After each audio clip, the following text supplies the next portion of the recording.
Well, welcome everyone, and thanks for attending our third annual legislative event. The last 2 years have been marked with great attendance and enthusiasm and sharing of information.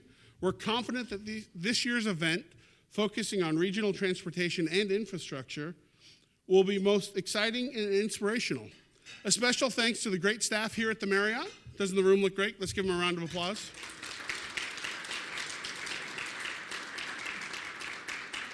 And our friends at Holland and Knight. Please give them a round of applause, please. Fremont is on center stage, and to let you know what we've been up to, I'd like to share with you our new video. It's Think Fremont version 2.0.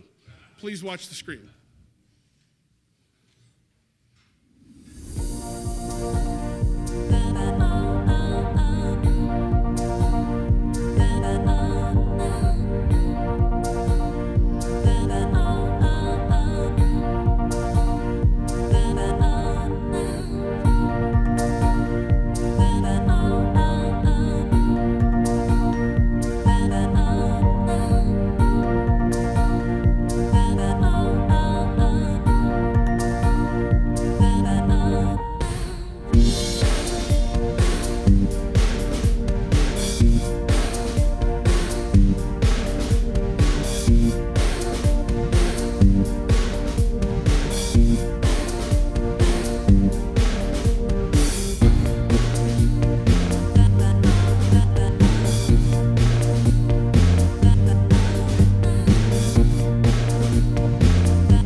Well, as you can see, there's so much going on in Fremont. Today, especially, all eyes are focused on Fremont. Not only do we have tonight's annual legislative event, but also the World Energy Economic Forum is a convening of leaders and experts in the energy and innovation industry is being held today and tomorrow at Tesla. We're honored to have Russell Hancock, President and CEO of Joint Venture Silicon Valley, as our keynote speaker. Joint Venture Silicon Valley is also a partner in the World Energy Economic Forum. I want to take a moment tonight to highlight and tell you who's represented in the room today, from our elected officials or their representatives, as well as many of our local and regional partners. We're going to introduce them kind of in groups, and we'll hold the applause to the end of that group so we can get through the list, because there's a lot of very exciting people here. Today on the federal side, we have Congressman Mike Honda representing the 17th District, Congressman Eric Swalwell, who represents the 15th Congressional District, John Murray from Senator Feinstein's office, and Jennifer Tang from Senator Boxer's office. Let's give our federal friends a round of applause.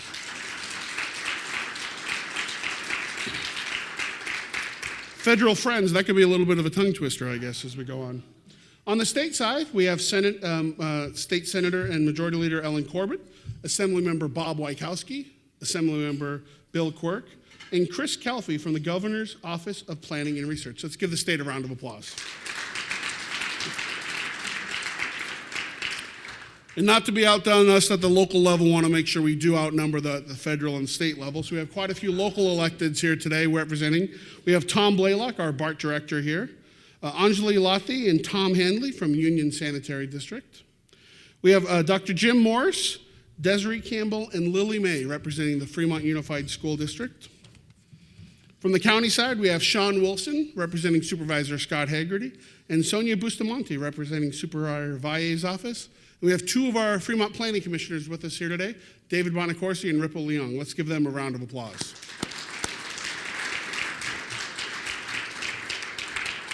And of course, I'm joined here by my colleagues on the City Council. This is a team effort that we do everything together, and you'll see the success of the videos is because we work together. Joining me here today is Vice Mayor Vinnie Bacon, Councilmember Anu Natarajan, Councilmember Sue Chan, and Councilmember Raj Thalwan. Please welcome them.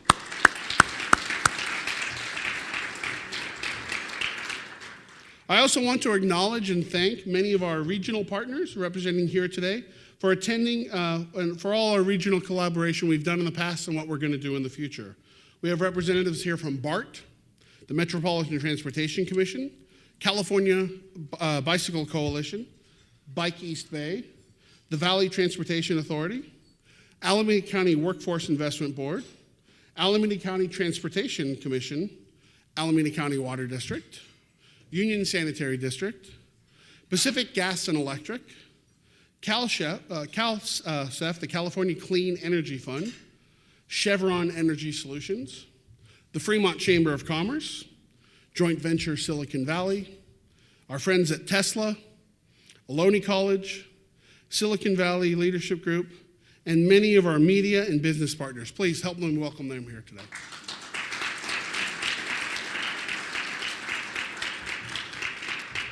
And just walking in so I can embarrass her, also from the Union Sanitary District, is my wife, Jennifer Toy Harrison, in the back.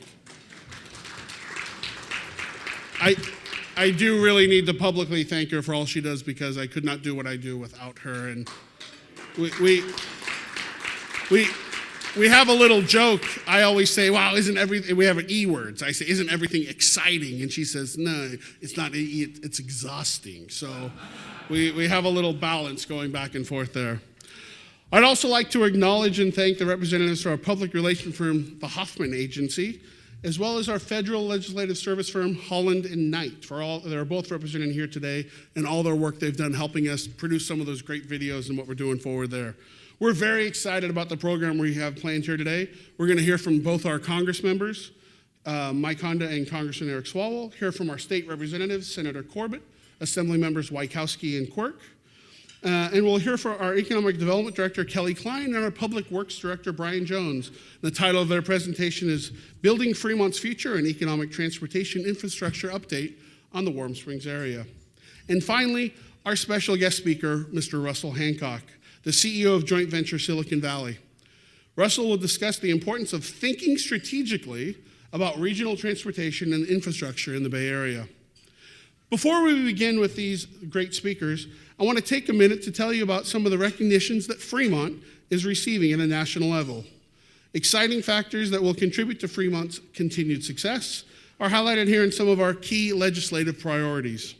Here are a few of the accolades we've received in the past year. You've seen some of them in the video, but Fremont was recently ranked the second best city in America by 24/7 Wall Street, climbing up from last year's 5th spot. I tell people I think we need to get shirts made that say, "Look out, Irvine," because that's what we're gunning for.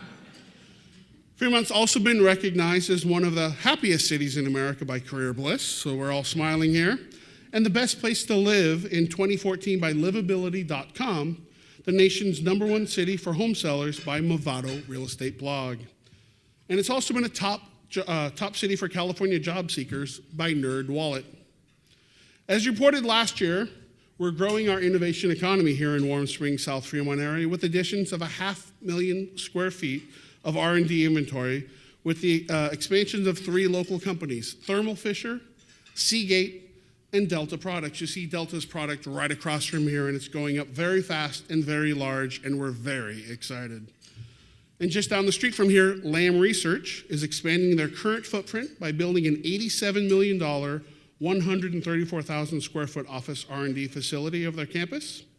One of the companies featured in the video, EFI, located their center from the peninsula and brought their 400 employees with them. We're very excited about that. And Home Elegance is completing a major expansion with the construction of a 95,000 square foot building in the Bayside District in Fremont. And they just purchased a 300,000 square foot industrial building here in Fremont, marking the largest industrial real estate deal in the East Bay in 2013. Just down the street from us here at the Marriott, we have Overton Moore's The Crossings at 880, a project that has 3 new industrial buildings on Dixon Landing Road, and they mark the first industrial spec building being built in Fremont in over 10 years, which is a sign of a really hot market. We also continue to lead in advanced manufacturing.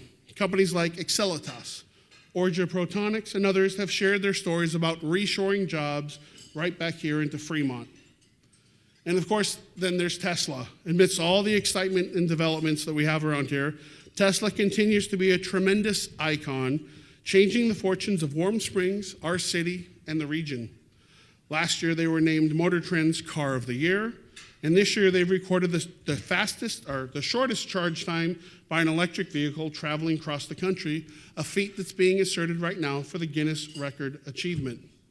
The company is also growing right now, producing over 500 vehicles a week and employing over 3,500 people in Fremont, with a number that's going to grow as we continue producing the Model S and soon the Model X. Related to economic development and importance of transportation and infrastructure to our region, I want to briefly highlight some of the key legislative priorities, especially against the backdrop excitement of the BART station coming soon to the Warm Springs, South Fremont area. This is the part of the program where I ask our federal and state friends if they brought their checkbook with them. No? We'll work on that then. Okay. Later, you'll hear from our economic development staff about land use and transportation infrastructure. Fremont believes that all these areas are intersect and need to be coordinated to ensure success in our region. And on the community development side, Fremont, as part of Silicon Valley, is poised and ready to accept both jobs and housing growth. The growth will be fueled by available land, as well as our improved accessibility to BART extensions to Santa Clara County.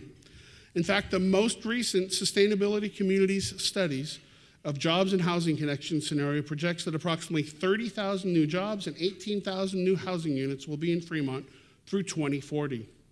This can only succeed if we focus on transportation and infrastructure.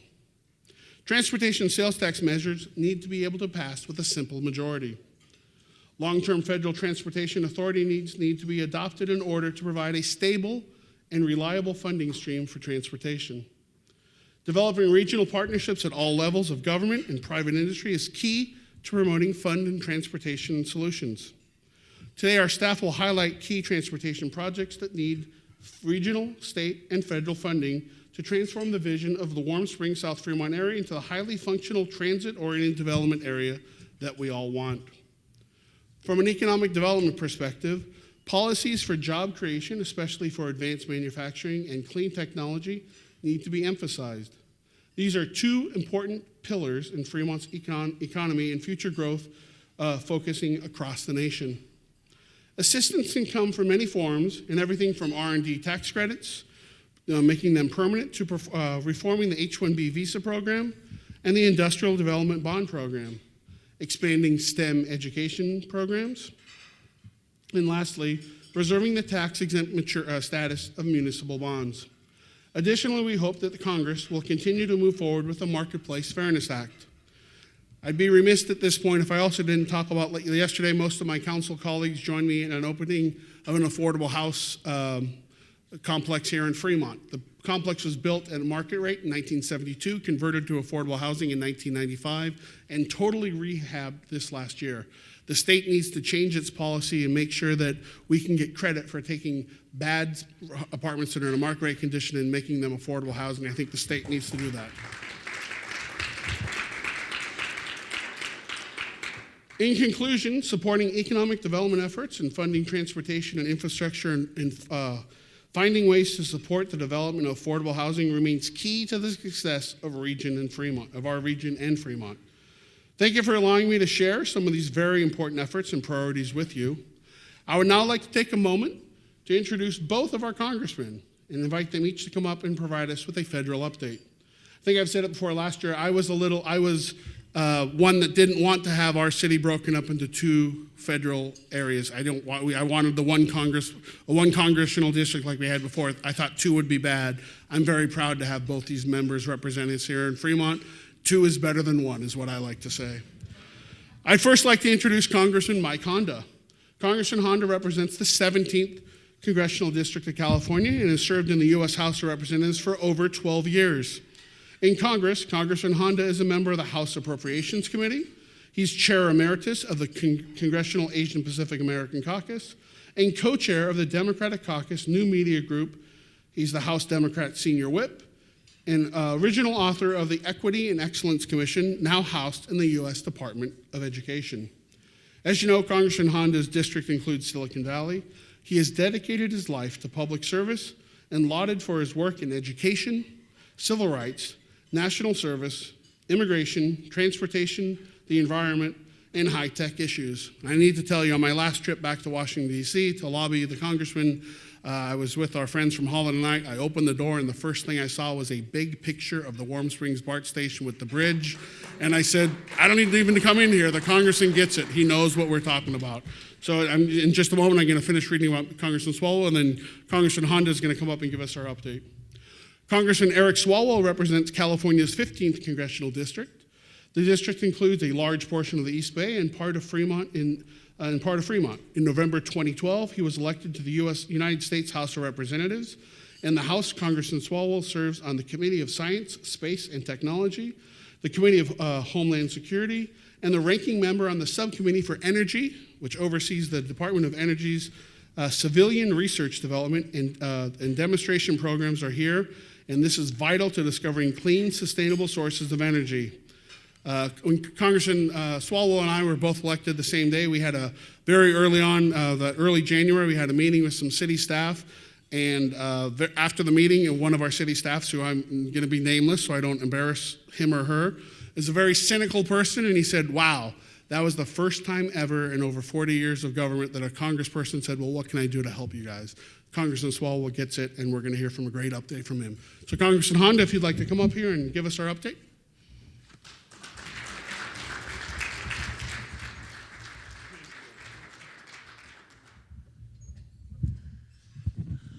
Thank you, Bill. And guess that old phrase, you got a twofer, huh? Well, you know, Silicon Valley can always use as many representatives in Congress as possible. So between Eric and going all the way over to Jackie Spear, you got it covered. And it's good to be here. Thank you very much for inviting me. I'm just going to take a few minutes to talk about transportation projects for Fremont and what's going on in Washington to help with those projects. As a longtime Bay Area resident, it's been awe-inspiring to see Silicon Valley grow from an agriculture area into a vibrant global high-tech economic center. And I know that Fremont used to be at least five communities forged into one now. And I still remember that. This transformation could not have been possible without the development of a strong transportation infrastructure.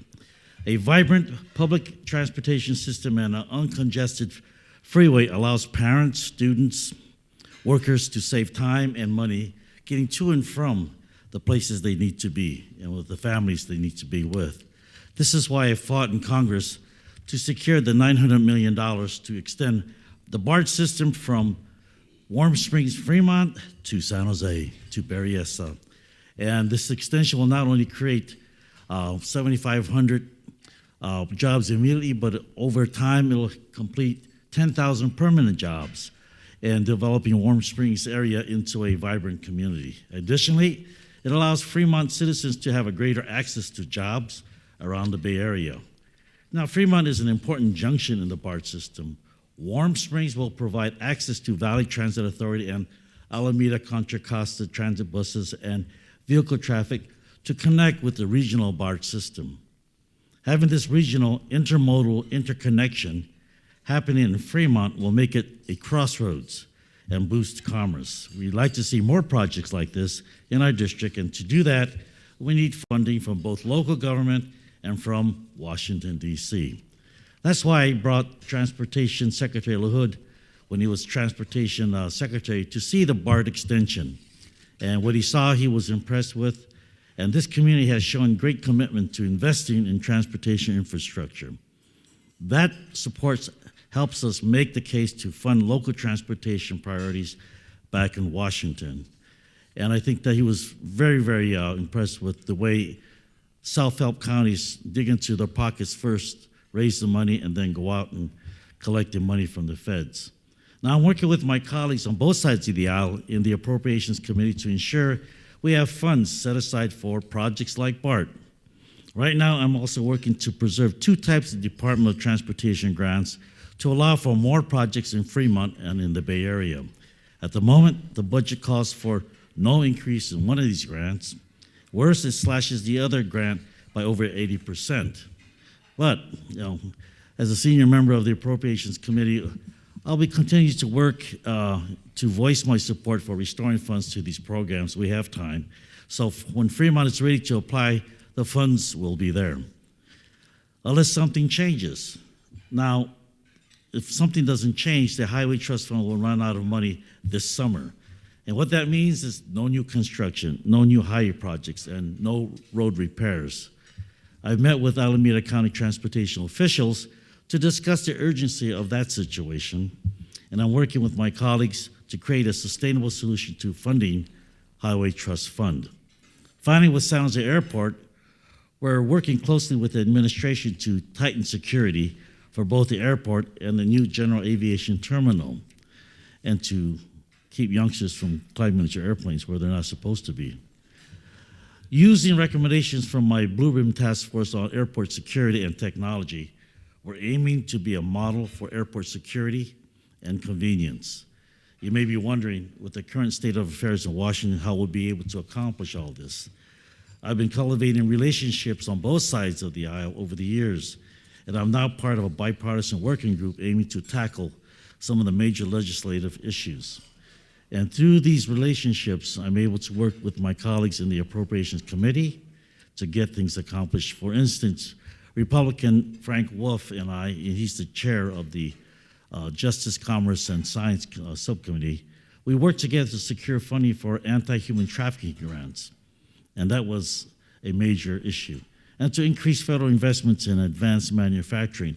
And working with the District Attorney, Nancy O'Malley, we were able to move forward with a multi-million-dollar pilot project funded up to now through the appropriations. Now, we got to get it through the process on the 500,000 rape kits that are sitting on the shelves right now that need to be processed so that the criminal justice system can move through their process. And without this, justice will be delayed. So through this type of bipartisan relationship, we'll continue to advocate for transportation issues. And in conclusion, let's say that transportation is more than roadways and railways. It's about giving people to communities, access to communities, the jobs, to be able to move people in a humane and civilized way so that people can move from job to work and back again, and be able to acquire more time with their families that they sorely need. So investing in transportation is not only good for business, good for the environment, but it's also good for our way of life. And that's why I continue to fight for greater federal investments in our nation's transportation system, and continue to work with our colleagues like Eric. And if you feel that federal government's there for the first time, they'll be around. And when we say, I'm from the federal government, I'm here to help you, believe us. Thanks.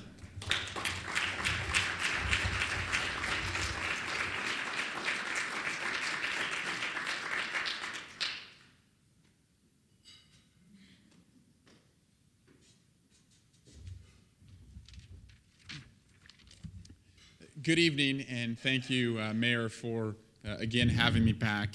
And Mayor, you and I have spent a lot of time in Fremont, and every few months or so, we have a little program we call Riding with the Mayor.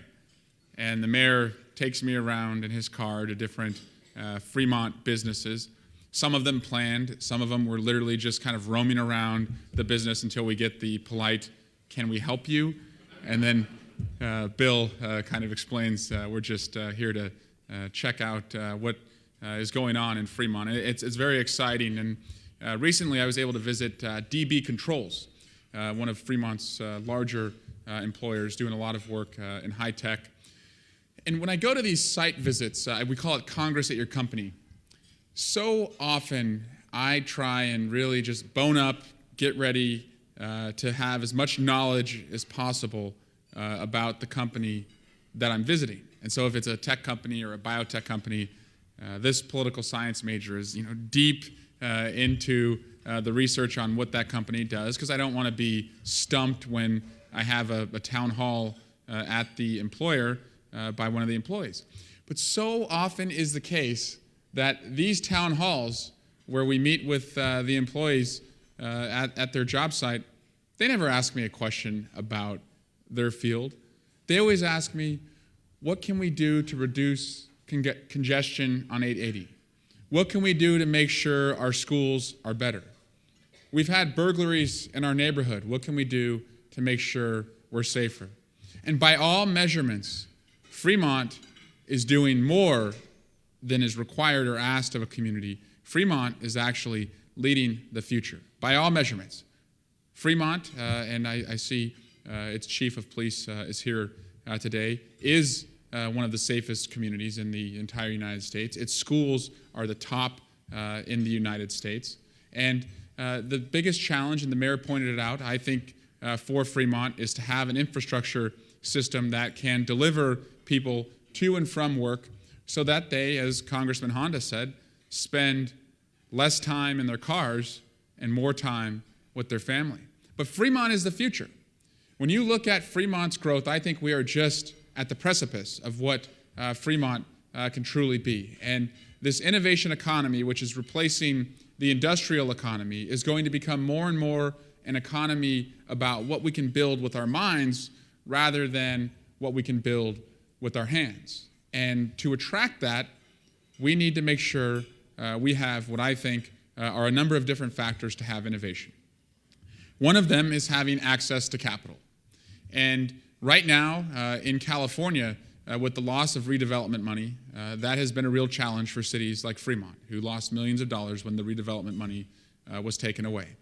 That has hurt the Irvington BART station, it's hurt affordable housing, but Fremont continues to march and charge forward. And working with Fremont and its legislative advocacy team, Holland and Knight, we were able to come up with the redevelopment act in Congress called the Restarting Local Communities Act. And what this does, it allows any community in California or any state that lost redevelopment money to apply through the Economic Development Administration for federal funds. So it's not a cure-all to what happened with the redevelopment loss, but it does allow the cream to rise to the top. And it was recently endorsed by the California League of Cities, and Fremont has led the way in advocating for this. Also, the mayor alluded to the Marketplace Fairness Act. And if you don't know what this is, what is happening today is many online retailers, what they do, they sell many goods and services. People buy them on the internet.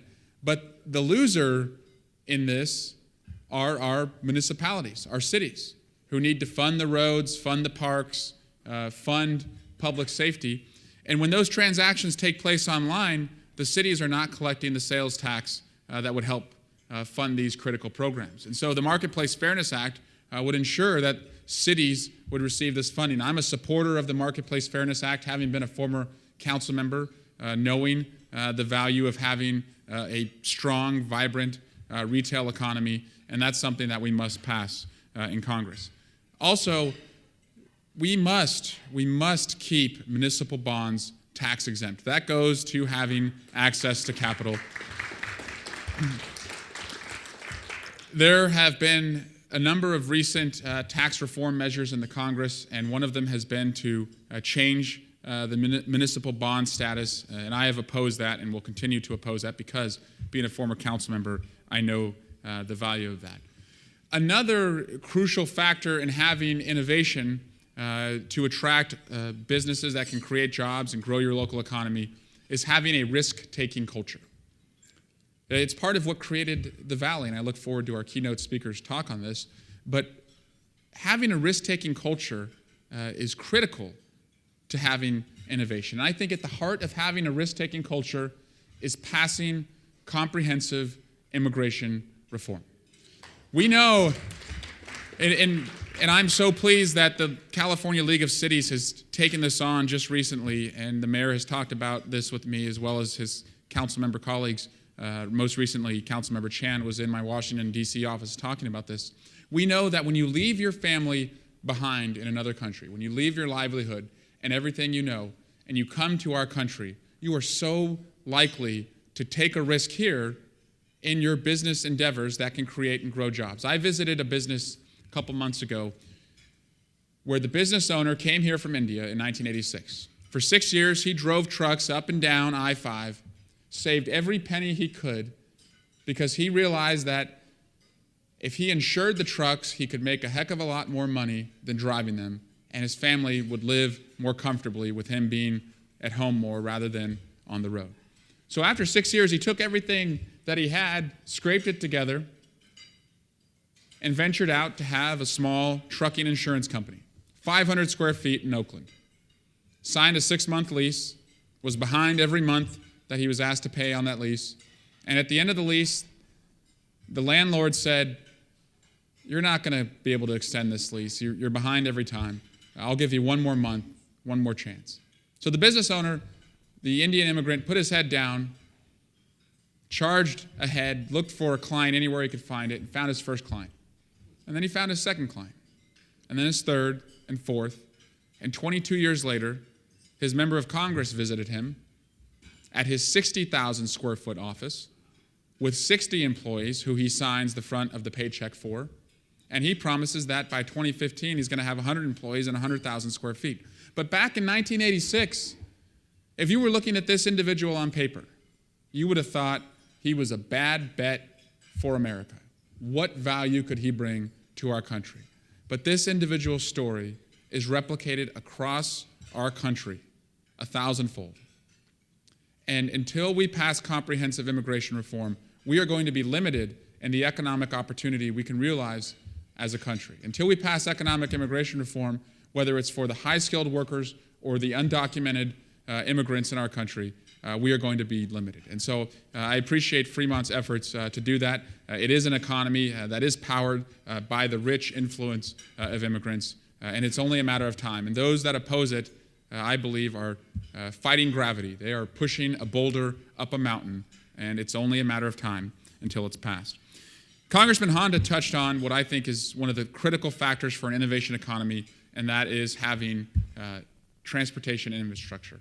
As he alluded to, by August, the Highway Trust Fund will run out, and that's why I am supporting, I know Congressman Honda is supporting, and our state representatives here are supporting passing Measure BB, which is an important step. It's not the cure-all, but it is a part of the self-help approach so that we can fund our critical infrastructure projects.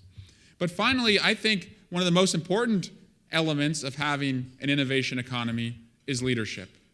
And this council and this mayor have continued to look forward and come up with creative, innovative ideas to attract large employers to this area. And that's what it's going to take, because it's a competitive market out there.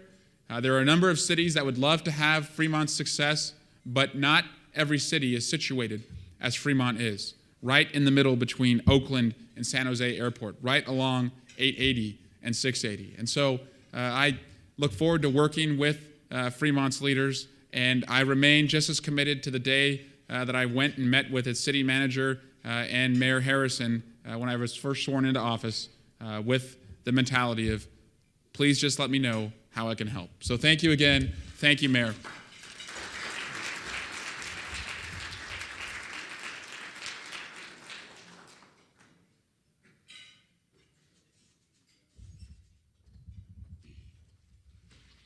See what I mean? 2 is better than 1, right?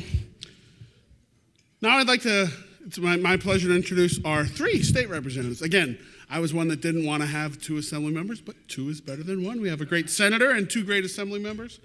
First, I'd like to introduce State Senator Ellen Corbett. She is at every community event. We were just at a community event for Fremont Bank. It says here she represents the 10th Senate District, but if you ask her, she actually represents the 880, 680 Senate District, because that's what she travels. She's serving in her 2nd term in the State Senate. In 2010, she was elected the Senate Majority Leader. In the legislature, Senator Corbett serves as a member of the Senate Budget and Fiscal Review Committee, the Energy, Utility, and Communications Committee, the Judiciary Committee, the Business, Profession, and Economic Development Committee, and the Insurance Committee. Starting with a little bit of a homecoming, we have Assemblymember Bob Wykowski with us here today.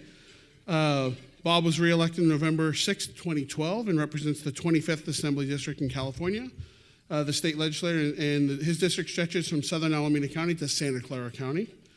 Assemblymember Wykowski serves as chair of the Assembly Judiciary Committee. He's also a member of the Assembly Insurance, Health, and Public Employees Retirement and Social Security Committee. I say homecoming for those of you who don't know. Assemblymember Wykowski served on our Recreation Commission, Planning Commission, and City Council, and I would say he's probably the hardest working, most ethical person I know up in Sacramento, and he's a true friend of ours in Fremont. And our last speaker from the state is going to be Assemblymember Bill Quirk, my assembly member. And I'll give you a little bit of a hint. If you're going to meet with Assemblymember Quirk and you're going to try to meet with them on an issue, don't try to gloss over anything. He's a very detailed-oriented, very smart person. And if you go, what are you, a rocket scientist? He kind of is. So just know that he's going to know more about the issue that you're going to talk to him about than you know, most likely. Assemblymember Bill Quirk was elected in November 2012 to represent the 20th Assembly District, which represents Alameda County, and Assemblymember Quirk serves on the Agricultural Appropriations, Public Safety, Rules and Utilities, and the Commerce Committee. I'd like to bring to the floor first State Senate Majority Leader Ellen Corbett.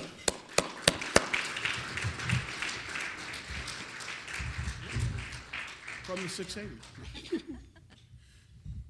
Thank you very much. And I do spend a lot of time on 680 and 880. In fact, I remember being asked that when I first got elected. Someone asked me, where do you spend most of your time in the district? And I said, 880.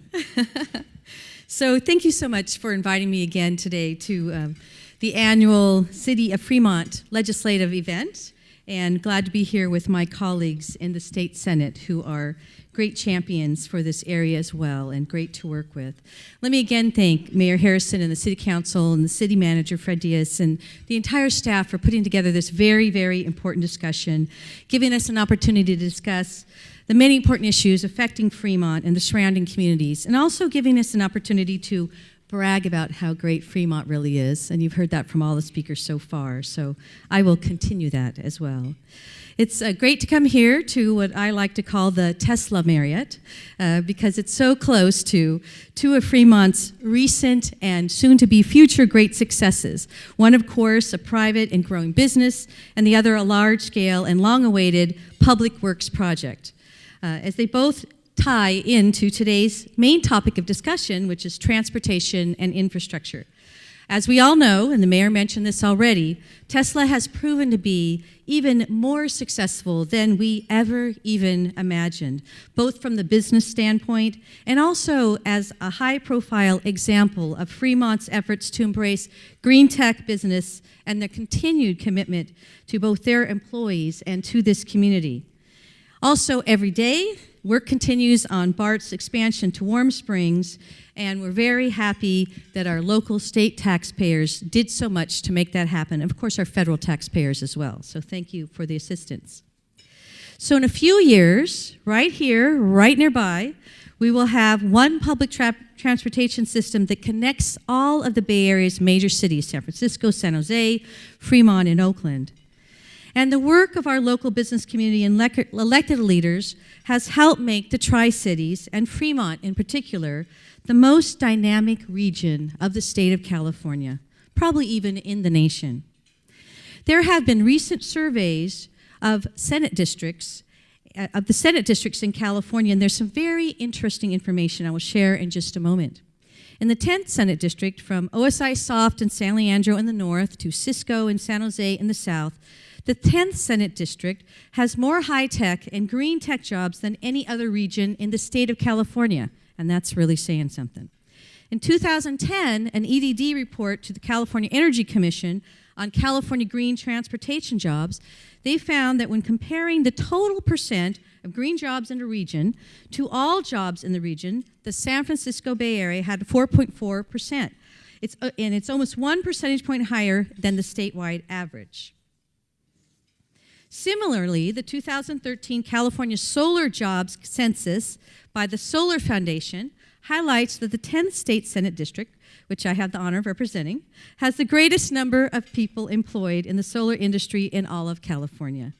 Fremont and all of its neighbors are clearly leading the way in terms of green tech and advancing our green economy. Generally speaking, California and Fremont's economy are both improving, and the unemployment figures bear that out. In fact, I'm about to tell you some very exciting news that some of you may be already familiar with. Back in 2013, California's unemployment rate was 9.2%. But a year later, in 2014, it had improved to 8.1%.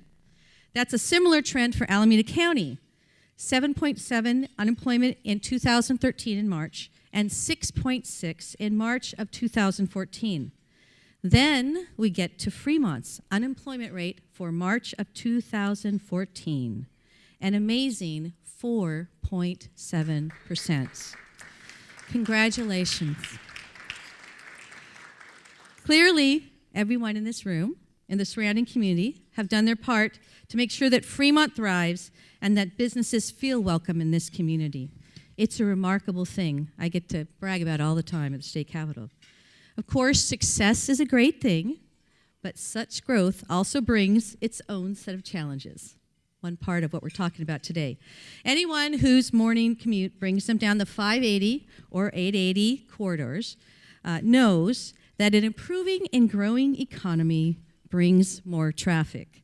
And that puts a responsibility on all of the elected officials at all levels of government to maintain the sharp focus on infrastructure improvements and maintenance, in addition to finding forward-looking ways to address the traffic, housing, and environmental impacts that come with Fremont's increased role in national commerce. This is especially important in Fremont thanks to the development of new jobs from high-tech employers. We saw many of them in the movie just a little earlier today, like Lam Research and Tesla, to manufacturing jobs that we also see at places like the TruTech Corporation, who are always looking for more skilled and entry-level machinists. It's an amazing thing. Hiring is going on here in Fremont. Since we're here, just across the highway from Tesla, we must acknowledge the importance of electric vehicle manufacturing and statewide infrastructure that will help shape the future of transportation and make those markets grow and thrive. In today's world, we work to decrease our dependency on fossil fuel and take better care of our environment. And California has always been at the forefront of clean technology and cleaner vehicles. So I'm pleased that the discussion encouraging electric vehicles as a viable alternative to traditional gas-powered automobiles has moved forward so emphatically. As you may know, the state has worked to help foster green jobs growth and technologies that have originated from communities around the state, but especially right here in Fremont. And in Fremont, they have instilled the statewide vision of leadership and create that vision. After all, rhetoric does have a time and a place, but there is no substitute for action and getting the job done, and you see that here in Fremont. In the last couple of years, things have been getting done in the state of California to help support and foster our clean vehicle future. I've had the opportunity to author legislation that grows the statewide infrastructure needed to make EVs truly mainstream in California by having charging station providers offer easily accessible options for charging around the state, as well as removing barriers to install charging stations in people's homes. These bills became law, SB 454 and SB 880, That's a little ironic, don't you think? And now allow the private and public sectors to collaborate to develop a network of charging stations throughout California and allow for installation in every single type of housing situation, including common interest developments such as townhouses and condos. Very, very important. Of course, supporting environmentally friendly transportation can and should include a discussion about public transit. And here in Fremont, I have been a long-standing supporter for the funding to allow for the BART Warm Springs extension, which will ultimately continue to the rest of Silicon Valley in the not-too-distant future, of course, we all hope.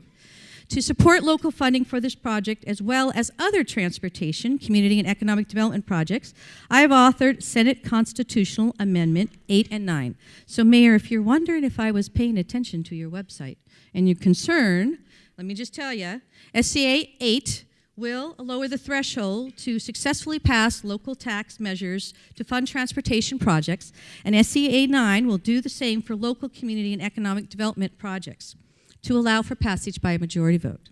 Now we just have to continue to move it through the legislature. Now let me just briefly turn my attention to a topic that I believe will be addressed a little bit later by the keynote. As we continue to build transportation infrastructure and grow our local economy, we must also understand the need for the housing infrastructure that meets the needs of our great community and our region. And as we all know, that's all important to our concerns for affordable housing as well. This year, I'm working on a couple of bills that will further grow our housing options here in Fremont and throughout California. In fact, I think this bill is going to come in very handy for the work you're looking to do here in Fremont.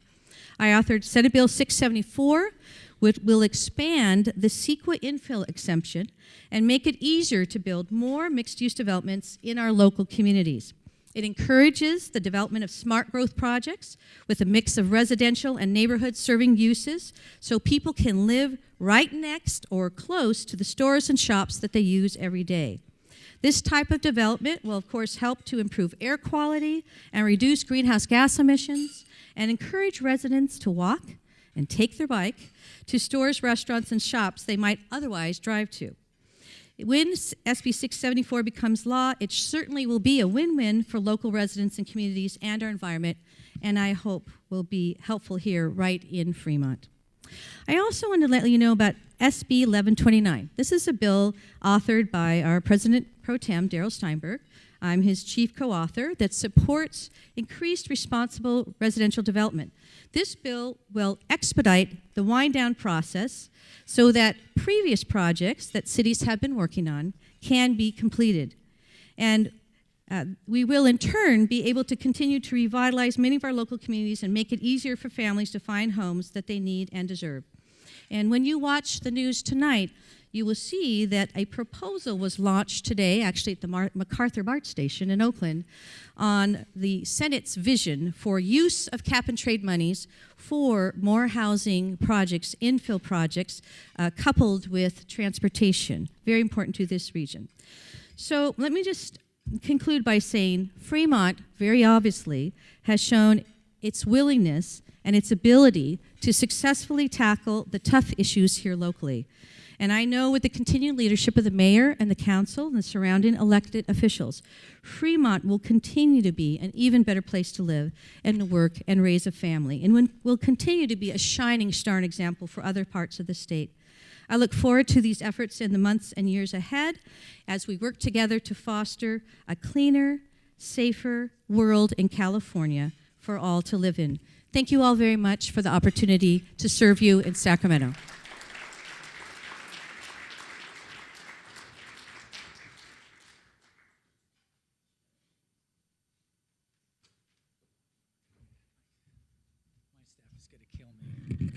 Sean, forgive me for this. It might seem crazy what I'm about to say. Sunshine, she's here. You can take it away. I'm a hot air balloon that could go to space with the air like I don't care, baby, by the way, 'cause I'm happy in Fremont, living with all my friends, 'cause I'm happy. It is a happy city, Fremont. Because I'm happy. 18% manufacturing jobs. Who would have known? Because I'm happy. Shout out to Chief Rich Lucero, second safest city in the whole United States of America. Congratulations with a shoestring. Because I'm happy. Shout out to Fred Diaz, second best friend city. Congratulations. That's really, because I'm happy. I'm not going to do my script, okay? Big ideas, okay? Ellen's talking about this cap and trade money. $5 billion gets separated, okay, $1 billion a year. This is $5 billion a year. So staff back there, do the math. You know, Fremont's 200 million people, 40 million people in the state, not quite. Basically 1/200th of all the money. So think 25 million, all right? So you've got $1 billion going into high-speed rail, 40% going into smart growth and transit-oriented development. So, you know, our MTC representative is here. Make sure you guys squeeze him. Another $1 billion is into surface transportation, and another $1 billion is into something I don't know, but I can't remember right now. So it's an opportunity for all the plans that everybody has laid out to go in and replace the money that everybody's crying about from redevelopment that's gone away. Another big idea, the governor's wall of debt. Okay, we're paying back all the Prop 98 money that we ripped off from the schools or we borrowed from the schools. We still owe you folks. We owe, one of the things when we accelerated the money for the schools, which made all the schools happy, Lily and everyone, what we didn't pay is the local governments. So local governments, we're paying $100 million this year, but we still owe local governments $6.6 million. And buried in page 84, wherever I read it yesterday, is a commitment by the governor to pay that back over 2 years. So $6.6 billion over 2 years. Again, think Fremont, $30 million. So, and it's supposed to be paid off by 2017. And Mr. City Manager, that's unrestricted money. So that's $15 million a year, supposedly, if we pay back our debts.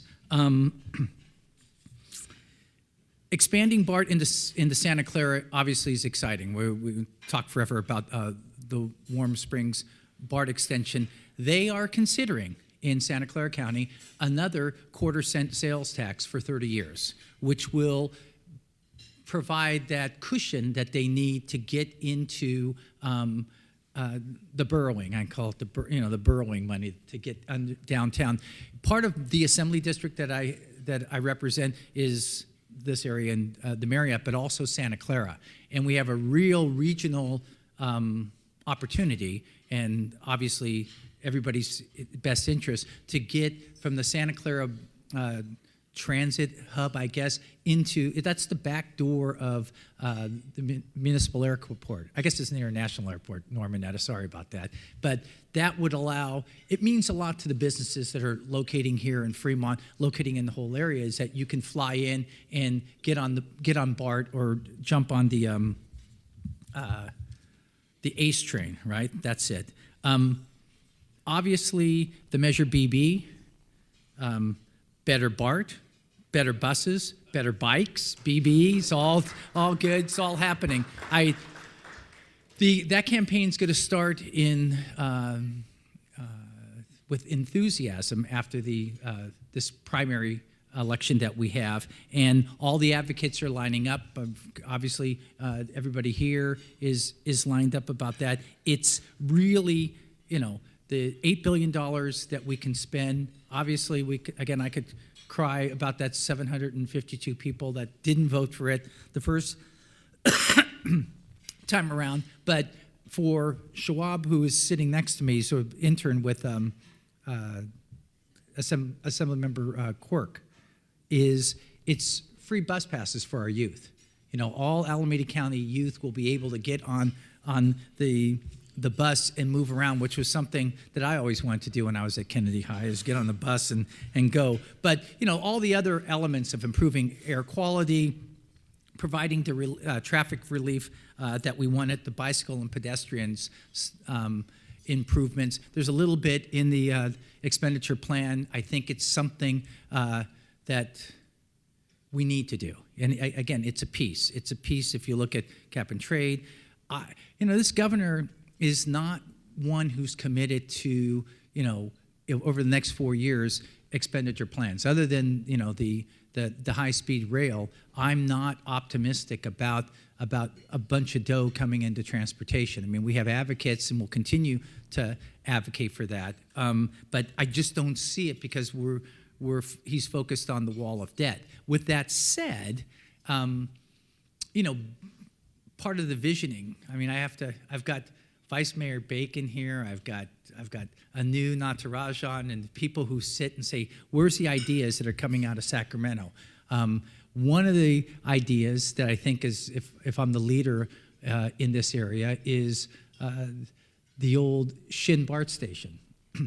And if I were sitting here with a group of planners in a city, whether I was in Europe, whether I was in Asia, and I said, you have your ACE train that runs this way, and you have your BART train that runs this way, and you don't have a station there, they would say that would be crazy. Every Australian, everybody in every part of the world would say, how can you do that? How can you not have a station there? So one of the commitments that I'm making, and which will drive my staff crazy here, is to actually facilitate that, to make that happen. I mean, I don't mind failing because this is family. I'm here in Fremont. But the idea of thinking that next big project, we've got a lot of stuff going on. You guys are visioning, but that's another link that gets people off of the freeway. Because, a lot of times the 680 corridor, people are just driving through from San Joaquin County to go into Santa Clara. So that's a big deal. Well, it's a big deal for me. It's my idea, or it's Fred Diaz's idea. I think over the next month, the budget is going to shake out as far as what will be spent and what will be affordable or allowed here. I wouldn't get my hopes up for a lot of money coming from the state. There will be, like I said, probably a little bit of the opportunity with the cap and trade. I know that there's the sustainable community strategy has about $250 million, if I remember right. I think I want to applaud you for positioning yourself, city planners and everybody in this room, to take advantage of the opportunity for funding that when it does come up. I feel confident that as we get into the negotiations and we start putting forward projects, that you guys have set the table for a prosperous future. So congratulations to all of you, and I feel happy. All right, see you.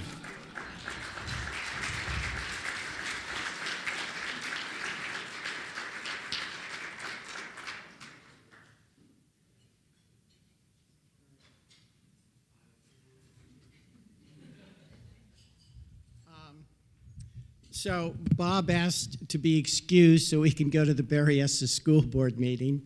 But Bob, thank you very much.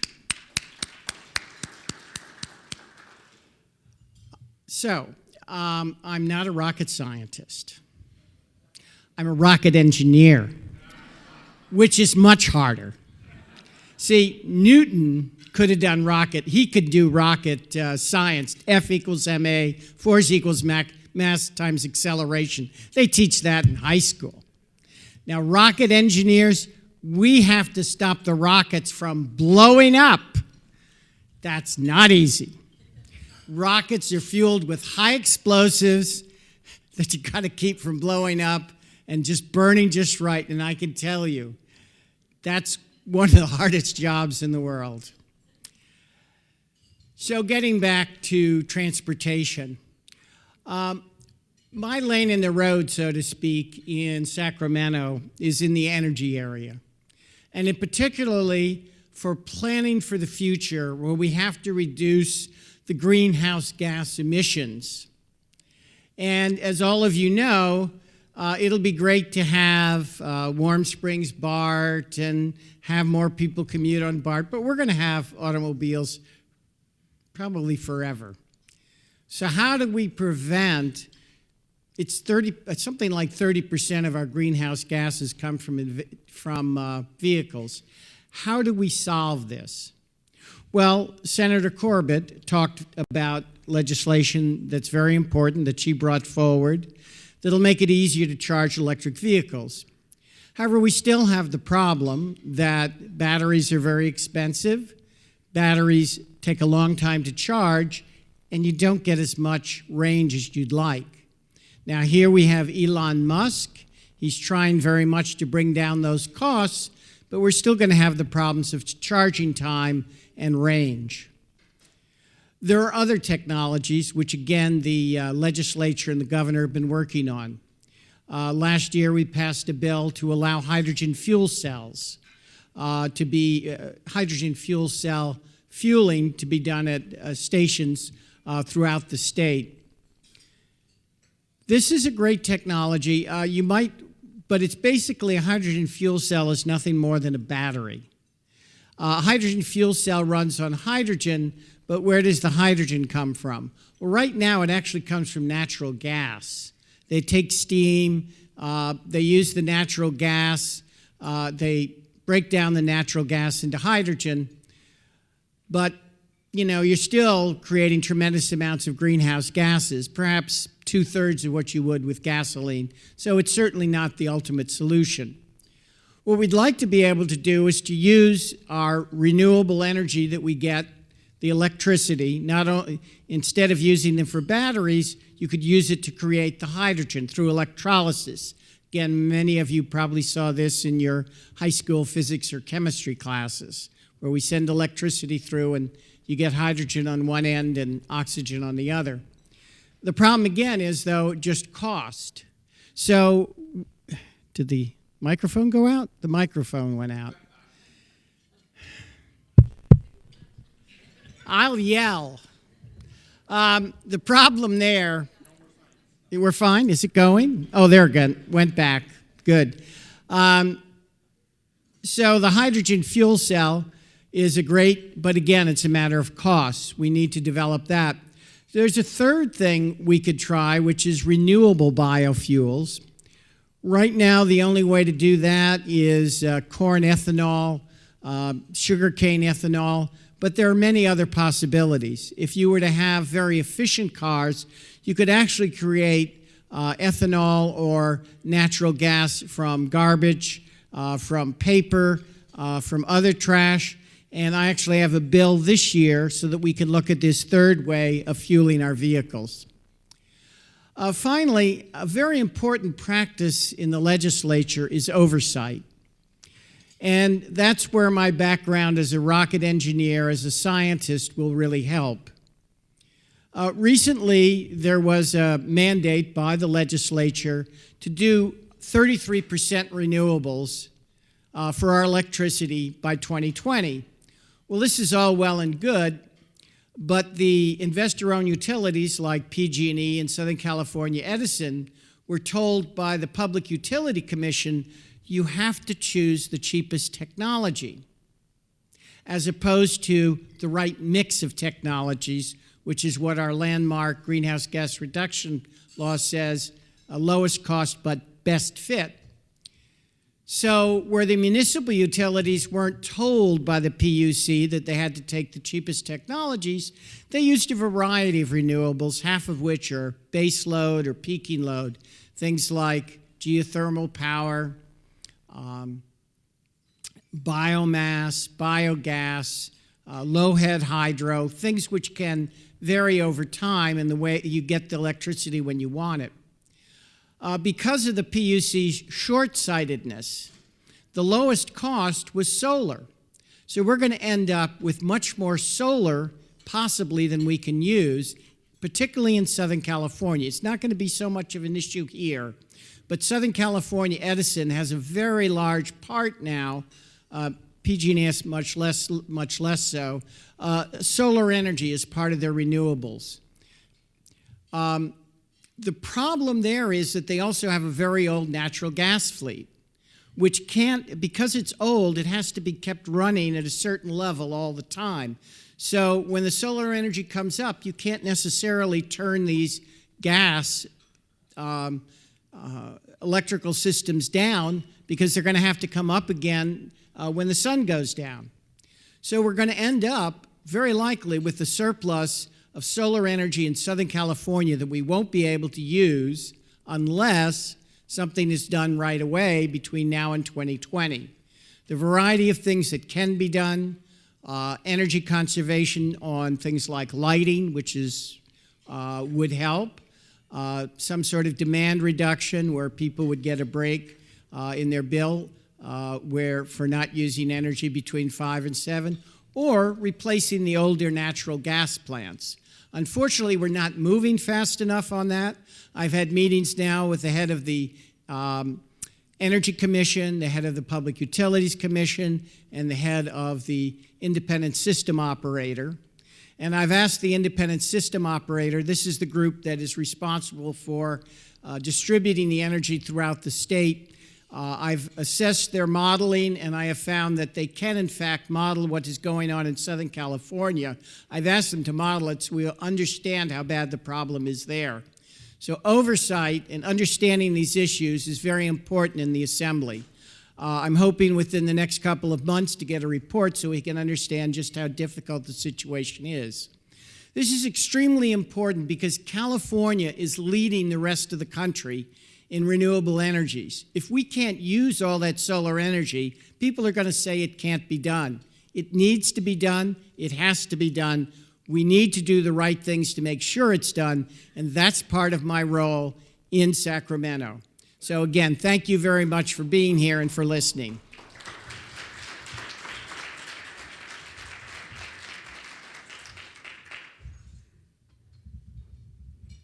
Please let's give a big round of applause to all our state representatives, please. Senator Ellen Corbett, Assemblymember Bob Wykowski, and Assemblymember Bill Quirk. I'm a little upset now because I lost a $10 bet to Councilmember Nataraj, and I bet that Assemblymember Quirk would be singing the happy song, and here Assemblymember Wykowski did it. So I owe Councilmember Nataraj a few bucks. That was great. Right now I'd like to bring up our Economic Development Director, Kelly Klein from the City of Fremont. Her department is responsible for a lot of the great accolades and progress that's coming forward with the City of Fremont. She's going to give us she's going to talk and bring forward our Public Works Director and talk a little bit about what's going on here in Warm Springs, and I'd be remiss if I didn't point out that our BART Director, Tom Blaylock, is constantly telling me about the glass that's going in at the Warm Springs Station. It's happening right now, I'm sure. We can go, I'll take a field trip when we leave here. And a big shout out to Paul Medbev. Is Paul still here, Paul? Paul, we would not have the BART station we're having right now if it wasn't for Paul, so thank you very much for that, Paul. So please, thank you for all your hard work there, and please, everyone, give a big welcome to Kelly Klein, Fremont, California's Economic Director. Thank you.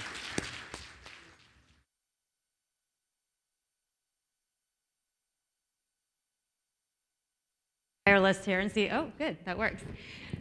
And then my next challenge is to see if I can get this working. Ah, look at that. All right, technology, it's great. I wanted to start by talking a little bit about the conference that you heard mentioned earlier called the World Energy Innovation Forum. It was, if you enjoyed the wonkishness of the last talk, you would have loved being in this forum for the last day and a half at Tesla. It was a convening of all the world's, if not the nation's, if not the world's, leading experts on energy policy.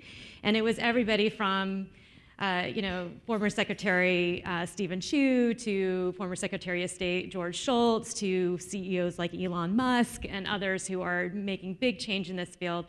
And they were all convened in Fremont. I actually think I would have paid money just to go and hear former Secretary Chu talk about Fremont in a sentence that did not include the word Solyndra, which did not happen. I actually brought up Fremont twice without the other ancillary word, so it was fantastic.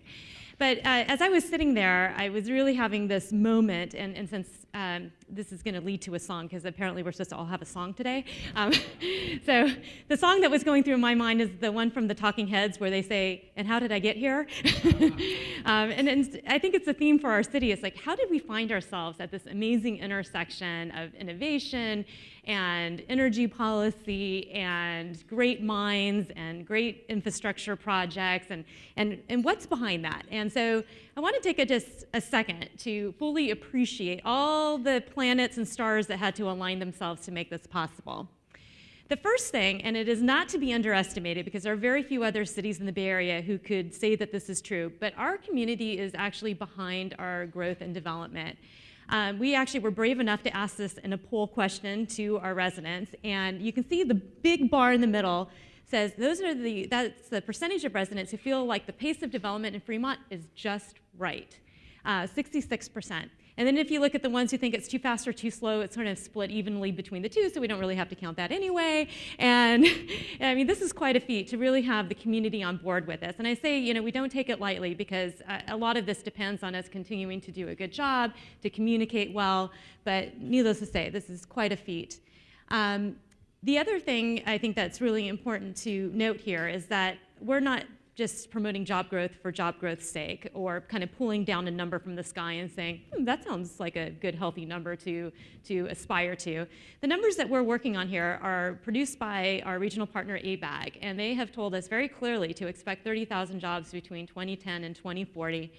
And they've given us a list of the sectors. Now, they produced these numbers quite a while ago. They gave us a list of the sectors that we could expect to see these jobs in. And lo and behold, if the expansion that we see happening in Fremont doesn't fit very neatly under all of these categories, it gives me a lot of faith in their numbers. Furthermore, the 30,000 made me feel a little queasy when I first started in Fremont a couple of years ago. But I have to say, with companies like Tesla, taking this very seriously, I mean, I think we're going to get to these numbers even sooner than they projected. The other thing that we have going on that cannot be underestimated in importance, and thank you to Jeff and his team in the planning department, but we have a fabulous general plan, and we now have zoning very soon taking place in Warm Springs that really supports our vision in Warm Springs and the rest of the city. Our general plan has the novel idea that we will be strategically urban. We're not going to grow willy-nilly all over the place. And for the areas where we have targeted our growth, namely near BART stations, we have a very thorough yet flexible plan that can respond to the market over time. So even the opportunities that aren't tomorrow opportunities, we will preserve opportunities for future development that will meet the long-term demands.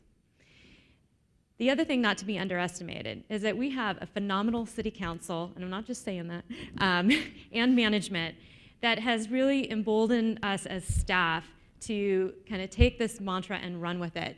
I mean, how many other cities would have created a website, and thank you Lou Hoffman, who's here today, who helped us get to this place, would have created a business website called thinksiliconvalley.com. It was kind of a gutsy move.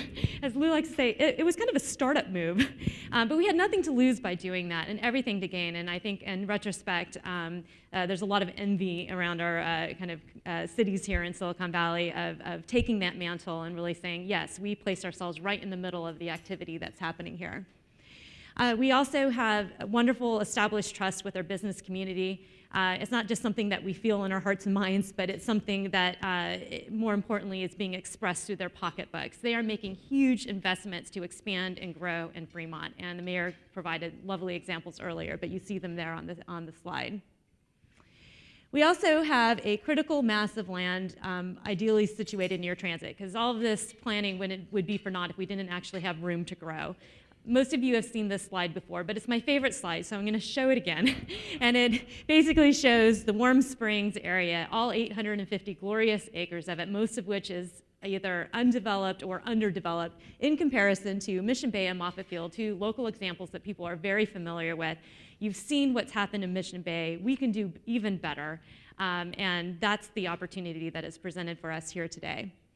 Now, as a backdrop to all of this, we have probably the single best example happening nationally of the expansion of advanced manufacturing. And I would say just really in the course of a couple of years, this has moved from just being something that the president talked about generally in a State of the City address to being something that is happening on the ground right here, right now in Fremont every day. And this also has its own dynamics that is working together to really create a co-production atmosphere. We have, well, I'm going to run through them right now, moving on from that chart. OEMs, original equipment manufacturers, people like Tesla, people like Delta Products, Lam, and others who are creating their own products right here in Fremont and are also relying on other contract manufacturers, of which we have in great supply in Fremont, who are not only helping them with their manufacturing needs, but also supplying products to some of the biggest names here in Silicon Valley. And having this kind of strength in the manufacturing sector is incredibly important for us. The other part of it that people maybe think is not quite as sexy, but we know is an important part of the equation, is distribution and logistics. You have to get your products to market, and we are uniquely positioned between the Port of Oakland and the rest of Silicon Valley, not only for manufacturing products, and the mayor mentioned the 700,000 square foot spec development at the south end of town that's really looking to take advantage of that, but there are others who are in the same-day delivery business, people like Amazon, Walmart, Best Buy, and others, who are really trying to achieve same-day delivery, and we think that there's going to be more of this spec development happening based on quantified needs in the marketplace. Now, the workforce is probably the most elusive part of this equation, but also the one that we are perhaps most focused on, because at the end of the day, this is really all about jobs. And you know, what we lack in Fremont, maybe in terms of the Stanfords or the Berkeleys in our own backyard, we have something that I would say maybe is even more valuable to us, which is targeted partners in the education sector who are really helping us with our advanced manufacturing needs. People like Ohlone College, who have the most amazing biotech career ladder program that is a model for the state. We have Laney College just up the road, who has a manufacturing institute. Unitech, which is a private college that's really focused on IT and healthcare, and then Alameda College, which actually has a logistics program. In addition to that, we have these broad consortiums of partnerships to solve the workforce puzzle as well. A lot of you have heard about the economic prosperity plan. We are working hand in hand with the groups who are focused on that. And in cases where we don't have a designated group that's working on it, we've created our own. And an example of that is the Silicon Valley Manufacturing Partnership, where City of Fremont is working with not only joint venture Silicon Valley, but also the cities of San Jose, Santa Clara, Morgan Hill, all the other manufacturing cities, to make progress on this issue, matching up employers with people who can help with their workforce needs. There's some federally funded initiatives, namely Design It, Build It, Ship It, and the East Bay Biomedical Manufacturing Network, which we are closely aligned with. And in those cases, they're actually providing funds for things like internships and supply chain mapping, other things to help our manufacturers. And then the last one is kind of a new one, and I love it because it's different than all these others, but there is a nonprofit out there called Growth Sector that's focused on trying to help kids who want to get into engineering, but maybe even lack the basic math skills from high school to be able to get into the engineering program. They've created a 6-year program to get the kids up to speed, then through the program, and partnering with people like our fabulous Family Resource Center to actually provide the counseling services that they're going to need to get them through a 6-year program. So, I mean, there's a lot of things going on right here, but these are all incredibly important for what we're doing. In fact, this whole engaging with students thing is important not just here, but it's happening nationally. And you wouldn't necessarily think of this as a National Institute of Science and Technology kind of activity, but NIST has actually created National Manufacturing Day, and as our mayor likes to say, it's not a Hallmark card yet, but it will be. This will be our 3rd annual, and the whole idea is to get students into manufacturing facilities so that they can see firsthand that this is a career path worth pursuing. In the past, it kind of was something that like maybe your grandfather did, but you weren't too interested in, you were going to do other things. But now this is very much at the intersection of engineering and creativity. And now kids are getting a firsthand look. By the way, these are both at Fremont companies, Biolytic on the right and Cal-Weld on the left. We will have many more companies participating this year. Now, if you came to this event last year, we had a phenomenal keynote presentation by Christine Herzog from the Smart Grid Library. You talked to us about what was behind our clean tech industry? Did it just kind of plop down from the sky? How did it happen? And really, it's a product of the fact that we have been historically strong in the semiconductor industry. Those engineers who are so skilled at sensor technology have landed in all different parts of the clean tech industry, and you can see all the 5 parts of the smart grid chain are all represented here: communications, solar, energy storage, LEDs, and smart transportation. On the lines, the arrows are examples of companies that we have across every single part of that value chain.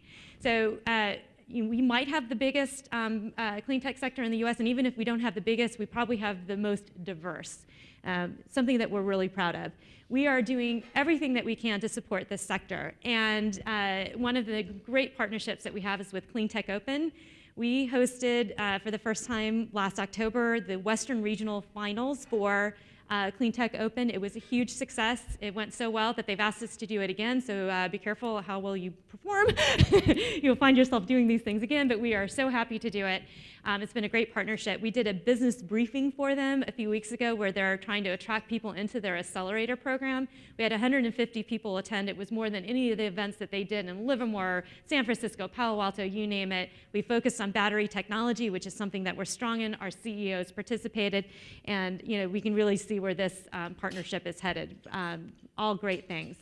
Now, simultaneously, we are focused on our biotech industry, which we are getting a lot of insight on thanks to the East Bay Biomedical Manufacturing Network. They're doing a lot of mapping, and you can see that kind of cluster of dots there at the bottom. Those biotech companies, there's over 100 of them, are focused within the different parts of their value chain, but the greatest share, 81%, are all kind of what I call the hardware-oriented aspects of the industry: health equipment and supplies, life science tools and services, and medical device research and development. Kind of, you see this theme running throughout Fremont overall, is that we tend to be more hardware versus software, and that strength really comes through in all of our different industries. Equally here, we are engaging with the cluster overall. We'll be hosting another biomixer soon and headed to San Diego for the Bio International Conference. Now, based on Fremont's strength in this area, we were actually asked to participate, along with Mannix, who is here today, and other partners that you see here on the slide, in an application, a federal application for a manufacturing hub designation. It's not actually a grant, but if we are successful, it means that the entire East Bay region will get money to focus on this important biotech cluster. The designation comes through the EDA, and we are hopeful maybe a few weeks we will get word back. If you are in a position of power in the federal government, maybe you could put in a good word for us. But the other people we're trying to put in a good word with are investors. And we have heard time and time again from our companies that one of their biggest challenges is funding, especially with kind of the later stage efforts that they have for expansion. It's not so easy on your second stage of funding to just drive down Sand Hill Road with a money bag. It requires a lot more effort. So we are really trying to play a role in this space to introduce companies to investors and raise our profile there. Just a note, we have some of the investment statistics in your little book, but the one at the top is really worth noting. Manufacturing of high-tech goods is 156% more concentrated in Fremont than in the rest of the United States. Wow, it's an amazing stat. As a backdrop to all of this, we have been hard at work tying a big red bow around the innovation district that we have had for a while, but hadn't thought to designate as an innovation district. And I have to say, this idea really came from the Urban Land Institute. We'll give them full credit. They came and analyzed our Warm Springs area a couple years ago, and this was a major theme of their work. So we have been trying to put some muscle behind this. What we have to show for it now is a new brand, which you will see on some of your collateral materials that you're going to take away with you. But there's a lot more meat behind it too. And I think the World Energy Innovation Forum that happened is just kind of an example of the kind of thought leadership that we want to start seeing happen here. We're getting a lot of success with that. At some point, we'll have an actual welcome center. You'll start to see signs go up. But this is a very exciting part of our strategy. And this all leads us to Warm Springs, where all of this exciting stuff comes together. And at this point, I'm going to have Brian Jones come up, join me on stage.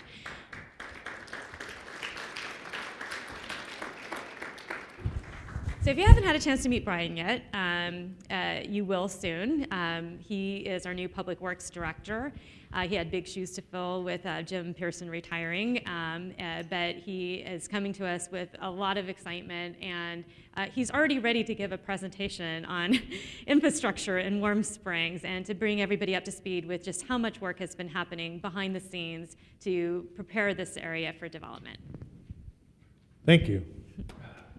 I don't know if I'm ready, but Kelly told me exactly what to say, so I'm going to try to give it a good shot here. So let's go on right here. I started here in January, and I was recruited through the recruitment process, and I will say that Fremont is, all these rankings are exactly true. We come here, and we're an innovative, creative, and nimble organization.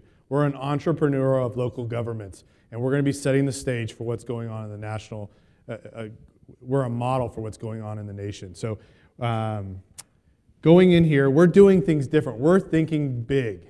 We're thinking big about moving and connecting people differently.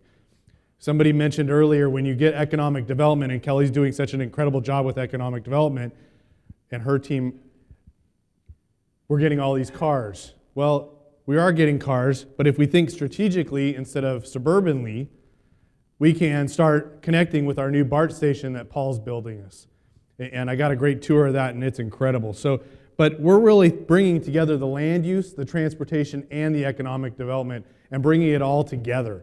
A lot of people do these things in silos, and with Jeff and Kelly and myself and all of our teams and the whole executive management, we are being strategic about where we are prioritizing our efforts. A lot of governments do the peanut butter approach, and everybody gets something but nothing really, and we're really focusing our efforts in certain areas. We know that when the number one thing besides service levels or service speed is having jobs on a transit line, and that's why we're focusing on doing a transit-oriented development. And you can see up there where we are looking at going right here, and San Francisco, Oakland, and San Jose are great job destinations, and we want to be a great job destination along the BART line too, so that the BART trains are full going both directions, coming and going from Fremont, in all directions, I should say, because pretty soon it will be going down into San Jose, which will really connect us to the entire region. And a catalyst for development, we're building a bridge, and we've talked about this bridge. The BART station's on the east side of the Union Pacific tracks. Our Warm Springs that Kelly showed, it has a whole bunch of land west of there. And so now we need to build a bridge over the Union Pacific tracks. And this bridge is going to be an incredible connector for people to get to transit. We're working closely with BART. We've spent a lot of time up at BART. We need to build the bridge. We need to get across the Union tracks. And we're getting this bridge designed and shovel ready. And we're so serious about this that we have our Tiger grants that we're looking for in 2015, 2016. So we're not doing it this summer, but we got to get a little effort to get it designed ready between now and then. But we've figured out what we need to do between now and then to get it ready. And so that the Tiger grants are going to be an important part from the federal government. But we talked about having one congressman, and it's better to have two. So now it's, instead of having one bridge, why don't we have two bridges? And so now we're looking at two bridges, one across 880 connecting over to the Bayside and the Bayshore Trail across the way, so that our better bikes, better business, better buses, and everything that can connect everybody with our BB measure that's coming before us in November. But we want to connect with the Bayside area, as we have a lot of jobs over there. And you can see on this next side, over on Bayside, we have about 15 to 20,000 jobs over there. And by creating that bridge, we're connecting those 15 or 20,000 jobs over to the transit station, or the BART station. You can see BART on the right side. Kind of if you go between the yellow boxes, you'll see BART and Tesla. And so you'll see the bridge up by BART, and you'll see the bridge down between Thermo Fisher and Tesla. And the Warm Springs has a growth of 10 to 13, and that's a really 10 to 13,000 new jobs, and that's a really conservative growth estimate for this area. But if we build this place for cars, we're going to get more cars. If we build this place for people, we're going to get more people. And that's why we're thinking strategic about this. And the shuttles, we in the community plan, we've already designed a shuttle plan to serve all these businesses, to connect people with where they're trying to go from these transit stations.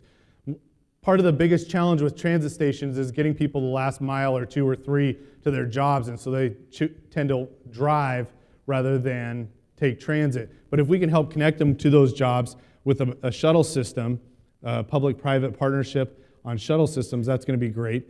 We can also do bike sharing, car sharing, and we're working closely with Chevron to look at how we can be sustainable energy-wise in Fremont and do things better. But we call this the stackable approach. We have the EDA, we have the Department of Energy with Tesla, and now we want the Department of Transportation to come in and have all the synergy occur with all the federal funding and build upon it so that the federal government just doesn't spread it all the way across the nation. Just like we're focusing strategically, we want the federal government to focus strategically on Fremont. And we're going to have the greatest return on investment and help grow the pot. And when I say grow the pot, I'm talking to Art in the back, because if he can help focus our Alameda County Measure BB on Fremont, we can help grow the pot for the entire region by making the economic investments here, getting the jobs here, getting the people here, getting the money here, and that will help out the rest of the region in Alameda County. Instead of having $8 billion, we could make it $8.5 billion or $9 billion measure. So we're pretty excited about that ability to grow that pot. We also have MTC, who helped us with fund the Warm Springs Community Plan, and they're also funding our Capitol Avenue and pedestrian connections with our northern BART station, because we have 2 strategically urban areas. One's around our northern BART station, and one's around our Warm Springs BART station. So we're pretty excited about both of those. And isn't that a cool picture about what our future vision is? And it's not that far off. It's happening really fast. The BART station's almost done. Right, Paul?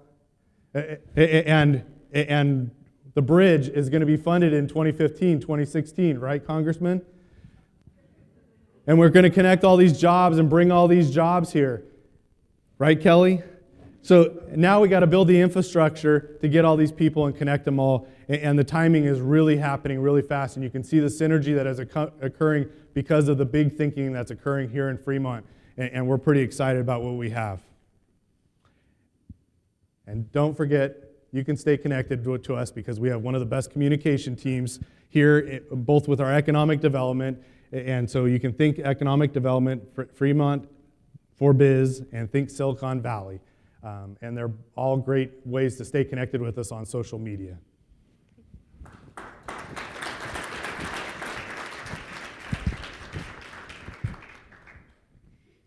Okay, it's time for our keynote speaker, and I get the privilege of introducing him. So our keynote speaker today, as you all know, because that's why you're all here, I'm assuming, is Dr. Russell Hancock, who is the president and the CEO of joint venture Silicon Valley. Russell's been described as many things: civic leader, community gatherer, institution builder, social entrepreneur, and outspoken advocate for regionalism. But the words that I like best are musician, talk show host, and all-around great guy. Because Russell is so regionally focused, he has understood sooner than most the important role that Fremont plays in the Silicon Valley ecosystem. And Fremont is very proud that we are represented on their board of directors with Fred's involvement. Our companies also have benefited tremendously from the leading role that joint venture has played in tackling complicated regional issues that require a public-private partnership. It's no surprise that Dr. Hancock is interviewed regularly by national publications, and we are fortunate to have him here today as he weaves the Fremont story into the larger and very complex Silicon Valley Bay Area brew, as I call it. If you enjoy what you hear today, you might want to also tune into Inside Silicon Valley, which is Russell's weekly radio program on 1590 KLIV. So with that, I'd like Russell to come up and... Thank you. I am so honored by this invitation. Thank you very much. Mayor Harrison, honorable members of Congress, honorable members of the state legislature, it's a privilege to be here with you, and of course all of you members of the Fremont City Council, all of the capable leadership that's assembled here in this room. To all of you, I extend my salute, also the salute of my organization. We love Fremont. We're crazy about this town. To us, Fremont is the perfect embodiment of Silicon Valley.